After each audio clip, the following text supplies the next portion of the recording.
নারী কন্যার সুরক্ষা করি, সহিংসতামুক্ত বিশ্ব গড়ি, এই প্রতিপাদ্য বিষয়কে সামনে রেখে সুনামগঞ্জের ধর্মপাশায় আন্তর্জাতিক নারী নির্যাতন প্রতিরোধ পক্ষ বেগম রোকেয়া দিবস উদযাপন উপলক্ষে র্যালি, আলোচনা সভা ও জয়িতাদের সংবর্ধনা দেওয়া হয়েছে। দিবসটি উপলক্ষে সোমবার সকাল 11টায় উপজেলা প্রশাসন ও উপজেলা মহিলা বিষয়ক কর্মকর্তার কার্যালয়ে উদ্যোগে উপজেলা পরিষদ চত্বর থেকে বর্ণাঢ্য র্যালি বের করা হয়।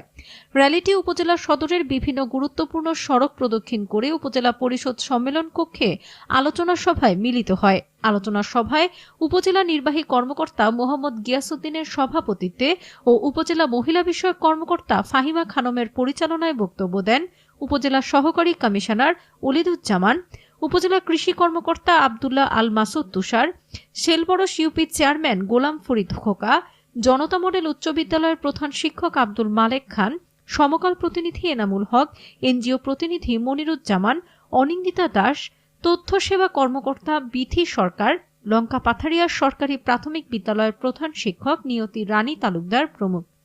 পরে 5টি ক্যাটাগরিতে 5 জন জয়িতাকে সংবর্ধনা দেওয়া হয়। তাদের মধ্যে সফল জননী নারী হিসেবে মাজেদ আক্তারের পক্ষে তার ছেলে এরশাদুল হক সম্মাননা স্মারক গ্রহণ করেন।